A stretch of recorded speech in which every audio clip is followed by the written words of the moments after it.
Fantastic.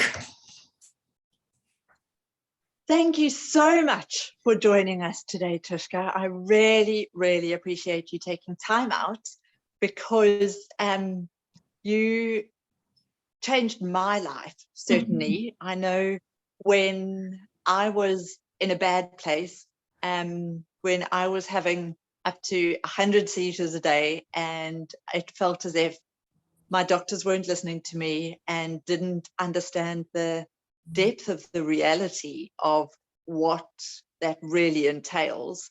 I somehow stumbled across you, and you were like my little guardian angel that actually listened and showed me that medication's not the only way. And firstly, let me just introduce everybody to you. Tuschka has a private practice in Pretoria, has a history of biochemistry, is that right? That's right. And then is a registered dietitian, has run international and local workshops, and has a multitude of peer-reviewed research papers, which I was oblivious to, but when I started looking at those, absolutely fascinating. I remember when I went to the UK and you were there as an expert, I was so proud of you and absolutely flabbergasted just to hear your depth of knowledge. I know you've got a passion for inborn errors in metabolism. So yeah, firstly, how did you get into it all? Okay, so what made you? Thank you so much for having me. I'm so glad that you stumbled across me. So I did my PhD in biochemistry, and I thought I was going to be a lab rat for the rest of my life. And then I didn't get the satisfaction that I wanted. So I started looking for another direction, and I decided to start nutrition and get a degree in dietetics at Tuschka. And it was never about the weight loss or that types of things per se. I was more interested about the intricate biochemistry that was taking place inside the body. So in my internship, I stumbled across a little boy with an inborn error of metabolism. And it was all biochemistry, because it was an amino acid that he couldn't process, and all my biochemistry and genetic research, all of that came into play. And together with that, I found the ketogenic diet. And when I asked my people who worked with me and even my colleagues, they had no idea what the ketogenic diet was. And we never studied it in varsity as well. So I decided, well, I'm going to do research with this. And I started making contact with Emma from Matthew's Friends, which is the big UK organization for epilepsy. And yeah, that was in 2006. And then I just got more and more experience with the ketogenic diet. I got a lot of success with the ketogenic diet, especially with children. And then as the years went by, we found there was a huge gap, because teenagers and adults also struggle with epilepsy. So we can either do the ketogenic diet, or what happened is they've got some diets that they've modified to actually be a little bit more suitable for the adults and the adolescents then. Yeah, because while we were waiting for you to come on, and I was saying how incredibly strict it is, and I mean, you adjust. For me, it was a decision that I needed to make, that either I have 100 seizures or I'm strict on my diet. And there's a lot of people who go, oh, I could never do that. But when you've got those choices to make, you find it within you to do that. And so the fact that you're weighing everything that goes in your mouth is quite strict, and it can be a challenge, and your food choices are limited. But when you start seeing the results, and those seizures go from 100 to 80 to 60 to 40 to 20 to gone, like, it's really a minor sacrifice that you're making in the whole scheme of things. No, absolutely. And you know, they say you've got a poor quality of life, and even with my children, but you know, having like my worst child was 280 seizures a day. How do you have a good quality of life with 280 seizures a day? So if you can implement the diet, although it's strict, but we've evolved over the many years having delicious recipes like brownies and at least now with the Banting market coming in, all the Banting products, by sticking to that type of diet and seeing a result where you don't have any seizure activity is it's absolutely worth the price to pay. And the nice thing is it's not a question that you have to be on this diet for your whole life. It's only for a period of 2 years. So it's a sacrifice you do for 2 years, and then you wean off the diet, and then you're back on a normal lifestyle again. Yeah. Now, Tuschka, obviously it's not for everybody. Not just because it's difficult, but it's not a cure-all for everybody. It works for some cases of epilepsy and not for others. Are there statistics around who it works for and who it doesn't, or how many people it helps, what percentage of people it helps? Can you clarify a little bit there? Okay, so there are some disorders that it works best for. So we found that West syndrome and Dravet and now it's on the tip of my tongue.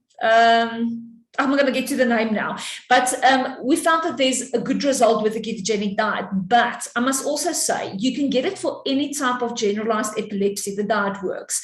Even for structural physical damages in the brain, where somebody's got a car accident, I found some results where we actually get some positive results. So globally, the results would be about 8 to 9% of people who become completely seizure-free. But I'm pedantic about my patients. So they've got centers in the UK where they tell the people to come like maybe once in every 6 months. Then we do a checkup. But in 6 months, a lot can happen. And the weight changes and preferences changes and things like that. So I adapt the diet on a monthly basis. So with my regime that I do and cutting out all the foods that I do, even though some dietitians say it doesn't make a difference, it does, in my opinion. I've got about 30% of my cases that are completely seizure-free. The bulk of the patients is about 50 to 90% seizure-free. And then we get a group that we call non-responders, but it doesn't mean they don't respond. It just means that the efficacy of the diet is about at 20%. So then you can decide, okay, the 20% improvement that I see, is it worth it to follow the strict diet for this improvement, or is it better just to continue with the medication, although the medication doesn't really work? So in all my cases, I have seen improvements. It's just the percentage-wise that differ. Okay, all right. And then do you think that that's a case of cutting down? Obviously, the keto diet is super strict, and then there's the modified Atkins after that, or as another option. Do you think it's partly the brain responds really well to fats as opposed to the revolting diet that so many people follow? Okay, are you talking about the revolting diet that people outside is just doing Banting, or what are you referring to? No, like the typical American diet, as in like lots of Cokes, lots of sugar, lots of not that, not a healthy diet, but like the amount of hidden sugars that we're not even aware of. And so we may think that it's an average diet, but like, when you go grocery shopping and you look into other people's trolleys and you see what's going in there, and you think marketing is so deceptive. Absolutely. And so a health bar that's got so many hidden sugars in there, and people who are genuinely trying may just be deceived, and people who are going for a Coke Zero, or like innocent mistakes, or people who just don't think that it's making a difference to their brain, though that kind of an impact. That's what I'm asking about. So high fat versus high carb. Rubbish. All right, so the average person. Okay, so if you look at the average type of diet, the body uses glucose metabolism. So we use the carbohydrates like the starches and the fruits and the vegetables and so on as a fuel source. And we need that fuel because it's fuel to make sure that the muscles are grown, that you can build proteins, hormones, etc. But what people don't realize is they're taking too much sugar. And when I talk about sugar, I talk about glucose. And that can be in part of the hidden sugars. So when you look at, exactly like you say, the energy bars and things like that are stacked in glucose. But it also comes in with a glycemic index of the carbohydrates. So if you have a specific carbohydrate and you eat something and releases the glucose too fast, and you get a spike in the brain, that triggers seizures. So that's what this whole range of the epilepsy diets are based on. So anything under 100 grams of carbs is considered as a type of a ketogenic diet, because then the body doesn't use the glucose as fuel. So we have found that if we curb the carbs and we get it to a certain amount, then the brain uses the ketones that forms when it burns the fats as an alternative energy source. So it's almost like switching from a petrol engine to a diesel engine. So the classical ketogenic diet is incredibly high in fats. Everything is in a recipe, as you would know. Everything has got to be calculated, right? So the modified Atkins is a little bit more lenient. So we work with exchanges. So you still need to weigh everything off, but it's not recipes per se. So I can tell them they've got so many carb exchanges, so many protein exchanges. They can put their own plans together. But then we also get the low GI adapted diet. And that's where we work with the glycemic index to make sure the glucose are regulated and having slow release inside the bloodstream. So everything is about glucose control. The problem with some of the sugar-free products is that even though it's sugar-free, it's not carbohydrate-free. So something might be 100% carbs, but it's still sugar-free. And it also contains aspartame, and aspartame is one of the big little buggers that causes seizures because it's an irritant to the brain. So that's why I think it's ignorance. People just don't know. Yeah, absolutely. And then a lot of, obviously, keto is all over the place as a weight loss diet. So if somebody thinks, okay, well, I'm going to do the keto diet and goes and buys a book at Exclusive Books, how does that differ versus what you're doing for someone with epilepsy? Well, firstly, that's when I get a heart attack because the thing is, you mess around with metabolism that you shouldn't be messing around with. This is a very dangerous diet. So I've been doing this for 22 years. So people who tell me that the cholesterol doesn't go up, I have not seen a child or an adult who the cholesterol does not go up. You just need to manage and regulate it. And the problem is we have got so many studies with children and the ketogenic diet and the side effects and complications that we can manage. But with adults, not so much. So even so much more, when you're an adult or an adolescent, you need a professional dietitian who's experienced in the ketogenic diet, who can sit you down and tell you exactly what you need to do. Because if you go in a book and they just tell you, because that's the most favorite thing people tell me, I just cut out the starches and I just add cream and I have the bullet coffees, and it's like, yeah. And then over weekends, I'll cheat a little bit and have a little bit of alcohol and then have a slice of bread. Then I'll bant again in the week. That is the biggest mess you can make, because what people don't realize, keto is a black and white diet. So in my other cases, like weight loss and stuff like that, where it's not that strict, I'm not a dietitian because it's really difficult to sustain. But keto is a diet. So the moment you go off the diet, even if it's just for a small biscuit or a little bit of beer or something like that, your body switches back into glucose metabolism too fast. So what happens is you just gain your weight back again. Now, the reason people lose weight on that is because they lose a lot of muscle mass. They take away the fuel because that's the carbs, and they don't have all the fats and the necessary ratios and stuff like that. So the body breaks down the muscle as fuel, which looks amazing on the scale, because for every gram of muscle you lose 2 grams of water as well. And then it looks like they've lost weight. But if they go on a proper scale, they see a hell of a lot of that as muscle mass that they've lost. But the reason why keto works so well for weight loss is ketones has got an appetite suppressant effect.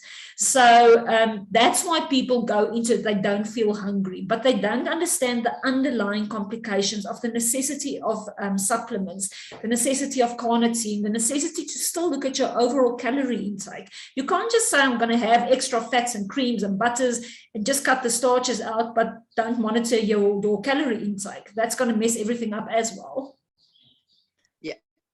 Because I remember coming off keto and people saying, oh, like talking about Atkins and being South African and so many people doing Atkins and saying, oh, you can have a full English breakfast and having these massive protein things, and having done your keto where like a drumstick was I couldn't even eat a full drumstick because that was too much protein. So coming from what people perceive as high protein, when it's not high protein, it's high fat. But I was never hungry. I was exercising a lot. So my energy needs were completely fulfilled. I slept well. My body functioned perfectly. Yes. And clearly my brain was working brilliantly because it came all the way down. I was getting distinctions at varsity, so it's not like I was tired and not working. No, but lots of people say that when they're not getting enough calories, then they're tired, lethargic, and their brain doesn't function. So it does tick all the boxes, but it's a big sacrifice for a short amount of time to get brilliant results. That's right. And what people should remember is, like you are saying, the ketogenic diet is not a high protein diet, not at all. So even with adults, children, we still give the same amount of protein that a normal person would have, which is around 0.8 grams per kilogram, because people need to remember that proteins can harm the kidneys. So you're either going to sit with kidney stones or you're going to damage your kidneys. It's a lower carbohydrate. It's also not carb free. There's a little bit of carbs that we need to plan in, and then it's a high fat diet. I know, minuscule amount. But yeah, it's not a high protein diet. It doesn't mean I can just eat proteins unlimited as much as I like, fats unlimited as much as I like, and just cut starches out. It's not as simple as that. Yeah, not at all. And I remember, like, I had my recipes, and if I adjusted my capsicum from say 14 grams to 20 grams, the whole day recipes have to be adjusted. And absolutely. Yeah. I want to go back. You said something about lab rats right in your introduction when you were talking about biochem, and that is something that I think you are phenomenal with, because your clients, patients are definitely not lab rats. No. You treat them with the utmost love, respect, individuality. And would you mind just, obviously you don't need to mention names at all, but some of the highlights and the great results that you've had with some of your patients? Okay, so on the keto diet. The biggest one, this little boy that had over 280 seizures a day. And we put him on the ketogenic diet, and we managed to get him down to 1 seizure a week. And he was mentally handicapped in that. So by just taking the seizures away, the quality of life of this child was amazing. And then there was another little boy. So we did the ketogenic diet, and I always tell the parents, we need to give it 3 months to see if it works or not. That is the period of time your brain needs to be exposed to this environment before we see the maximum results. Now, in most of my cases, most of my patients react within a week or week max 2. Yes, but this little boy still had the drop attacks, and his ketone levels were perfect. The blood glucose levels were perfect, because we still monitor that in the blood as well. And the mom said to me, just is this not working? And I said to her, okay, but we're not at 3 months yet. So I said to her, let's just stick out for 3 months. And I'm praying and I'm hoping and everything. And literally 6 days after the 3 months, he became seizure-free, completely seizure-free. So we stayed on the diet for 2 years. We weaned off the diet. He's still seizure-free. He's in a mainstream school. He plays cricket. Everything is perfect off all his medication. So that was one of my biggest highlights. Brilliant, brilliant, brilliant.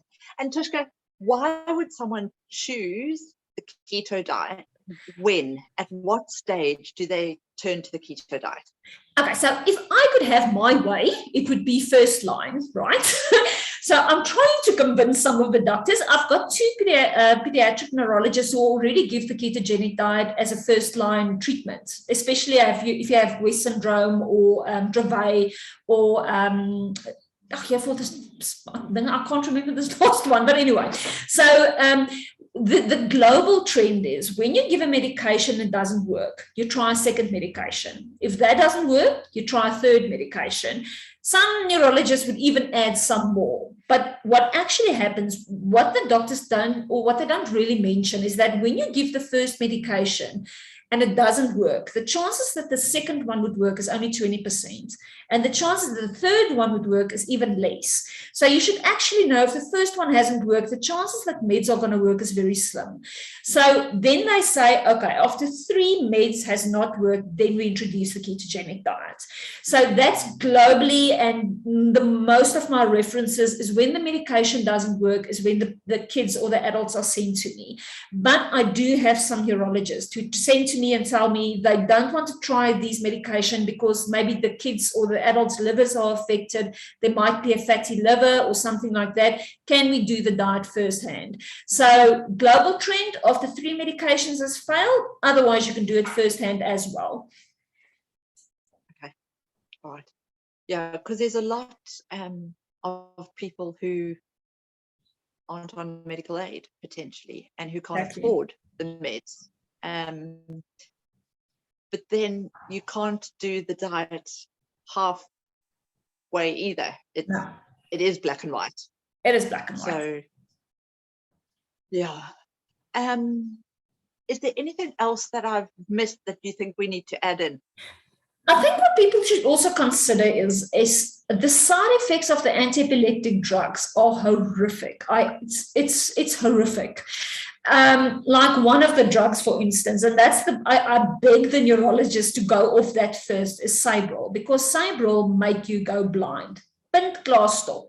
So the other ones, I had a little boy, he was about 3 years old. So we all know toddlers and they throw tantrums and he was on 3 anti-epileptic drugs as well. And they were in the swimming pool and his dad was braaiing and he was throwing a typical tantrum. But the next moment he took a knife and he stabbed his dad in the face, a 3-year-old. And he was so aggressive. And that's where the mom said, enough. And she started the ketogenic diet, and she said her son's personality changed like 180 degrees. He became this lovable, comfy, sweet child that had no aggressive spells. The other side effects are the lethargy, and they become like zombies, and they can't concentrate in schools. So out of that perspective, the side effects of the ketogenic diet is side effects that we can control, because it's constipation. It might be, I've had one child with kidney stones that we managed, but constipation is basically the worst side effect that we do get. So it's all manageable side effects, whereas with the drugs, it's really serious side effects. And that makes the ketogenic diet even more desirable. Yeah. And so we will add your contact details onto when we post this, so people can get hold of you. And anything else about how people can get hold of you? I mean, obviously it's Dr. Tuschka Willemse. You've got your Facebook page. Do you have a website? My email address. No, I don't have a website. So I've got the Facebook page and you've got my email, and they're more than welcome to contact me on my cell phone number as well. Okay. All right. Fantastic. Thank you ever so much. It's only my pleasure. Really appreciate it. Thank you so much for having me. Recording.